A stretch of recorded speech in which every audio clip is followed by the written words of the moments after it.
आज आप जिस जमीन पर चल रहे हैं, एक दिन यही जमीन आपके ऊपर डाल दी जाएगी। 4 लोग होंगे, कुछ आंसू बहाएंगे और बाकी धीरे धीरे घर लौट जाएंगे।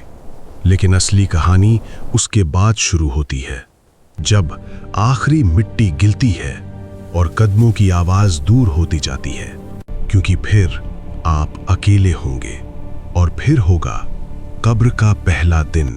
जब इंसान को कब्र में उतारा जाता है तो सब कहते हैं मिट्टी को मिट्टी में मिला दो, लेकिन कोई ये नहीं सोचता कि मिट्टी के नीचे अब क्या होने वाला है। धीरे धीरे सब लोग चले जाते हैं और कब्र के पास बस एक सन्नाटा रह जाता है, इतना गहरा कि इंसान अपनी सांसों की आवाज सुन सकता है।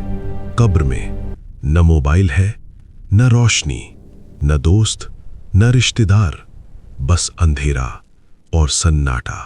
और यही वो पल है जब इंसान को एहसास होता है अब कोई बहाना नहीं चलेगा, अब कोई कल नहीं है, यहाँ सिर्फ अब है। और इसी अब में कब्र की पहली रात शुरू होती है और फिर अचानक कब्र का सन्नाटा टूटता है। 2 फरिश्ते आते हैं, उनके चेहरे पर न गुस्सा होता है न रहम, सिर्फ सच्चाई होती है। और फिर पहला सवाल पूछा जाता है, तेरा रब कौन है? दूसरा सवाल, तेरा दीन क्या है?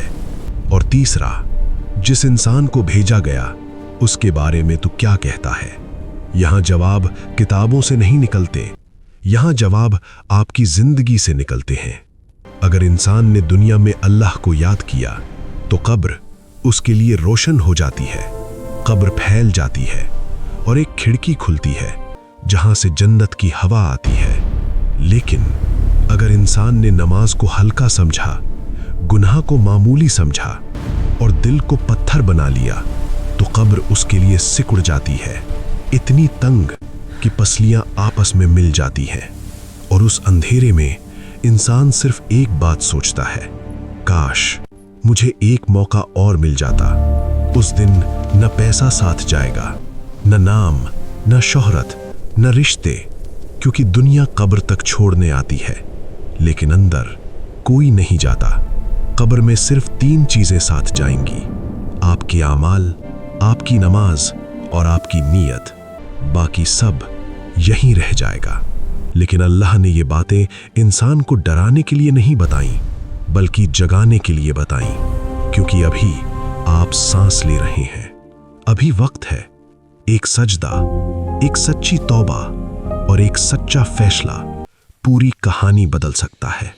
अल्लाह की रहमत इतनी बड़ी है कि वो एक आंसू से भी गुनाह मिटा सकता है।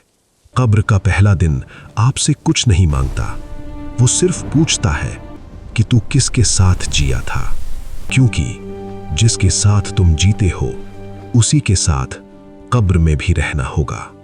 और याद रखिए, जिस दिन मिट्टी ऊपर गिरेगी उस दिन सिर्फ आमाल बोलेंगे,